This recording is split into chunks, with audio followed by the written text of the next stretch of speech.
Faz exatos 8 dias que um corpo foi encontrado pela polícia numa área de mata, lá na Cachoeira do Meirim, na parte alta da nossa capital, no Benedito Bentes.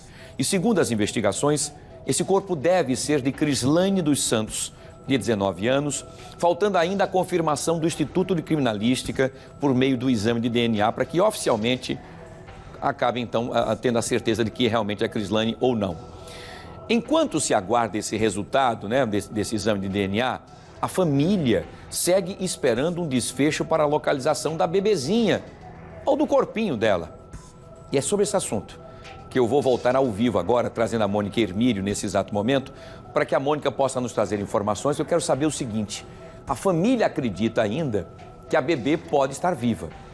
Eu ainda continuo também com essa esperança, por mais remota que seja, mas a família também ainda mais aguarda que essa bebê tenha sido entregue para alguém. É o que a gente espera. Mas eu quero saber, Mônica, a polícia já descartou essa possibilidade? Há uma confirmação de que possivelmente os dois corpos, mãe e da bebezinha de 2 meses, foram mortos da forma mais cruel possível, de arma branca, facas e os corpos jogados no mesmo lugar onde o corpo da adulta foi encontrado? Mônica, bom dia. Oi, Wilson, bom dia para você, bom dia para todo mundo que está acompanhando o Fique Alerta junto com a gente. É um caso tão delicado, né, Wilson, que a gente já vem trazendo essas informações. O corpo da Crislane foi encontrado, né? O Jonathan, ele confessou ter matado tanto ela quanto a Celine, a bebezinha de 2 meses. Indicou onde o corpo estaria. A polícia encontrou exatamente onde ele indicou. A Crislane, além de ter as marcas, né, dos golpes de arma branca, ela também tinha pedaços do corpo arrancados, como se tivesse sido comido por algum animal. E aí, a questão agora é a família quer saber do paradeiro do corpo da bebezinha. Há possibilidade, né? A família ventilou a possibilidade dele ter dado a criança para alguém, mas também a gente precisa trabalhar com a possibilidade, também trabalhada pela polícia, de que essa bebezinha, por ser muito pequenininha, os ossinhos não estão rígidos como os ossos de um adulto, né? São, então, cartilagens ainda muito frágeis. Há também a possibilidade dessa bebê não ser encontrada, porque ela também pode ter sido atacada. Infelizmente, é tão difícil dizer isso, a gente fica buscando palavras, né, para não dizer de forma tão chocante, mas ela também é possível que ela tenha sido atacada e devorada por animais. Para a gente continuar, né, nesse debate, nessa reflexão, tentar entender essas possibilidades, como é que a polícia está trabalhando e qual é o ponto de vista da polícia em relação a esse caso, vou conversar com o delegado Ronilson Medeiros, sou delegado da delegacia, né, especializada em desaparecidos. Ronilson, é muito difícil a gente colocar essas palavras, né, levantar a possibilidade de que essa bebezinha foi devorada e de que a polícia, a família não vai ter esse corpo, né, para prestar contas. É isso mesmo? Há essa possibilidade? Bom dia. Bem, bom dia. Nós temos que trabalhar com fatos. O autor foi conduzido até o local junto com a Crislane e a bebezinha. Só esse pessoal. Ele informa em depoimento que as duas estão mortas. Ele vai até o local com a polícia e encontra o corpo da Crislane. É visto nas câmeras ele saindo sozinho. Ou seja, as informações que a gente tem é que a Crislane e a bebezinha estariam mortas naquele local. Ocorre que da data do local até a data do aparecimento do corpo, contam-se 8 dias. O corpo da Crislane já estava em estado de putrefação.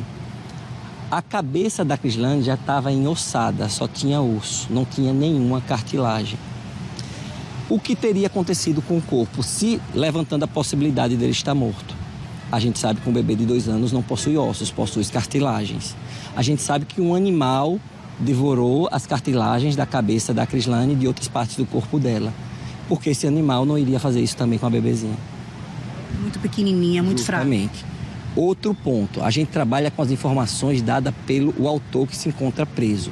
Em nenhum momento ele falou que doou a criança, ou vendeu a criança, ou entregou a criança para alguém. Agora, se alguém tiver câmeras que tenha essa conotação, se alguém tem alguma imagem ou alguma prova, desloquem com urgência a delegacia de homicídios para passar essas informações. Hoje a família tem que estar atenta à investigação. Busca dessa criança, eu acredito que não vai ser localizada, porque a busca lá foi minuciosa. O corpo de bombeiro esteve no local, foi feita uma varredura com canil, uma prática que a gente adota em toda a busca. E geralmente a gente não retorna aos locais quando é feita dessa forma. Ou seja, hoje eu oriento que a família peça orientação com a sua religião que ela tiver, peça apoio divino e cobre a investigação para saber se tinha outras pessoas que participaram da investigação, se todo mundo já foi ouvido. Acompanhe essa investigação. É o passo mais sensato que eu informo para a família tomar hoje. É procurar a delegacia, saber como estão as investigações, se existe a possibilidade de ter mais alguém envolvido ou não. É uma situação que compete à Delegacia de Homicídios. A coordenação faz a busca de pessoas desaparecidas, até localizar ou viva ou morta. Infelizmente, nessa investigação sinaliza que a bebezinha também esteja morta e foi feito as buscas, não foram encontradas. E como o corpo da Crislane já foi encontrado em estado de putrefação, o mesmo teria ocorrido com o da bebezinha. A família questiona que da Crislane foram encontrados ossos, né? O corpo ainda com ossos. O que eles questionam, né, e não conseguem entender é porque não tem ossos da bebezinha. Aquilo que a gente estava falando no início. Ela ainda estava em formação, muito frágil, muito pequenininha, com os ossos muito molinhos ainda. E o corpo também era muito pequeno. Um animal poderia ter arrastado para outro ponto e finalizado. É uma situação um pouco delicada que não compete mais a gente tocar nesse assunto.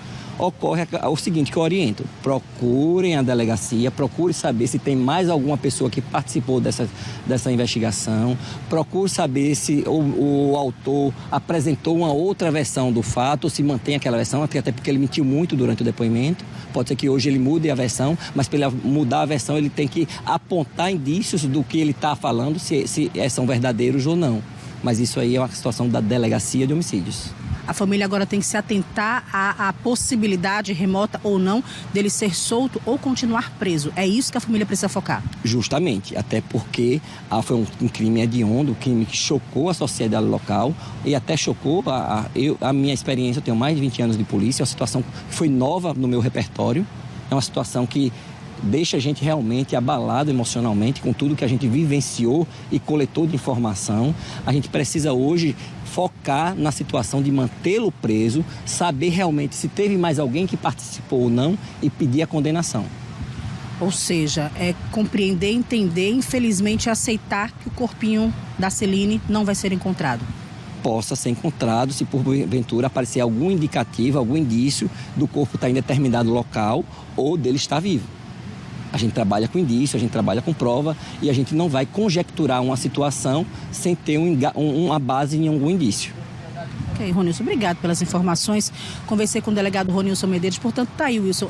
A gente entende, a polícia entende, nós, né, da imprensa, nós entendemos que a família gostaria de se despedir, né, que a família quer, porque quando acontece um caso como esse, né, uma violência como essa, os familiares querem aquele corpo para fechar aquele ciclo, né? Fazer o sepultamento, fazer a despedida. É totalmente compreensível. Mas nesse caso, realmente, é um caso muito atípico.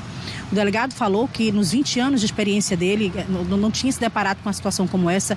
Eu também, em 20 anos de comunicação, 20 anos de jornalismo, também nunca tinha visto algo semelhante. É difícil para a gente passar isso para a família, de que pode não achar. Porque da forma como a Crislane teve partes do seu corpo, né, devoradas por algum animal, o estado de decomposição do corpo já estava bem avançado, a bebezinha, muito pequena, também, infelizmente, pode ter passado pelo mesmo processo. Como o delegado colocou, a família precisa agora focar e pressionar, né, para que o suspeito, o Jonathan, que está preso, permaneça preso e que ele finalmente defina a versão que ele quer dar para esse caso, Wilson. E a gente, claro, vai continuar acompanhando todos os desdobramentos. Voltamos com você. Perfeito. Mônica, primeiro parabenizar o delegado pela precisão, como ele citou agora os detalhes sobre isso, para tranquilizar a família e tirar esse foco da família que fica na esperança de encontrar, como eu também, eu sou extremamente, enfim, otimista, né? A gente fica esperando que tenhamos um final feliz, mas como ele disse, trabalha com indícios. Se alguém tiver, qualquer que seja a informação ou qualquer outra situação, outro caminho para que a polícia consiga investigar, que leve até a polícia, se não quiser se identificar através do 181, para que a polícia possa seguir então um outro rumo. Mas até o momento, então, eu vou só confirmar, doutor Ronilson, primeiro me agradecer mais uma vez aí o seu trabalho e a sua disponibilidade sempre de trazer as informações para saber exatamente o seguinte, para a gente confirmar então, não há possibilidade nesse momento, com essas investigações que os senhores já chegaram, de que a bebê seja encontrada. Então a família nesse momento não tem a esperança de que essa criança seja encontrada por conta dessas informações que o senhor trouxe, que nós já tínhamos trazido aqui, pela questão do bebê, a bebezinha ser muito novinha e tudo mais. E a outra situação, outra pergunta, é em questão de como é que a Crislane foi tão pacífica e tão tranquila com a bebê, seguindo essa pessoa até um local de mata fechada, sem se esboçar nenhuma reação de tentar fugir. Vocês não têm essas imagens dela tentando fugir, não. Ela foi até o local de mata ali, onde ele se deslocou com ela, sem nem sequer esboçar nenhuma reação contrária àquele percurso. É isso? Boa tarde. Boa tarde. A questão é a seguinte, quanto à situação das buscas no local, foi feito como eu falei anteriormente. O corpo do bombeiro esteve junto com o canil, foi uma busca minuciosa. A possibilidade de encontrar a bebezinha naquele local é praticamente zero. E a situação, como o autor citou que as duas estavam mortas, estavam próximas uma da outra, aí já sinaliza a situação de morte. Ocorre que ele pode mudar a versão e apresentar outra situação que pode ser comprovada através de imagens, através de testemunhos, mas isso é uma situação à parte. Pelo fato de Crislane ter saído de casa com ele no Uber, a situação já é clara, porque é o seguinte, não sei se vocês se recordam, quando a família prestou o boletim de ocorrência, que ela disse que iria pegar uns brinquedos para as crianças. Só que ela não falou onde seriam esses brinquedos e com quem ia. Ela e esse rapaz, a família informou também que ele era acostumado a presentear com dinheiro e com presentes a Crislane para ajudar na criação das crianças. Provavelmente, como era dia 12, dia da criança, se você perceber, o ponto da mata é próximo a um supermercado de grande porte. Tanto é que eles atravessam para o lado do supermercado e depois passam para a pista para o lado da mata. A Crislane, se você perceber, ela não é uma moça grande, avantajada, é uma moça pequena. E naquela situação ela estava com a bebezinha. Na situação, ele como é um cara com um porte físico maior e ela protegendo a bebê, é muito fácil de ser conduzida a qualquer local. É uma situação que para mim é lógica, não precisaria ter uma segunda ou terceira pessoa. Isso pode ter tido, mas não foi gravado nas imagens. Ele pode informar durante a investigação que outras pessoas participaram da situação, mas aí precisa se comprovar que essas pessoas efetivamente estavam naquele local. Até então, como eu voltei, a gente fala com base nos indícios apresentados. No entanto, até então, não apresenta indício de uma terceira pessoa, não apresenta indício da bebezinha ter sido doada ou entregue a outra família, outra pessoa que passava pelo local. É uma situação agora que requer atenção à investigação, acompanhamento para saber o desdobramento, o fechamento dessa investigação e apontar a autoria e acompanhar a condenação desse crime bárbaro. Doutor Ronilson, só para a gente finalizar, perfeito, sua colocação perfeita e essas informações são muito importantes para a gente poder, logicamente, fechar esse ciclo macabro e terrível, infelizmente. Ele, nos depoimentos, ele é categórico dizendo que matou a Crislane e a Celine, a bebezinha de 2 meses, a facadas, ele confirma isso? Não, esse depoimento ele não disse. Ele disse que levou a Crislane até o local, teria uma segunda pessoa lá, que essa pessoa, ele vai ser... A Polícia Civil, através da Delegacia de Homicídios, vai verificar se existiu ou não essa terceira pessoa. E no local ele disse que deixou as duas mortas. É um ponto que ele finaliza. Ou ele pode ter matado, ou ele está imputando essa pessoa que, se existe, vai ser identificada. Se não existe, aponta para ele como autor, a material.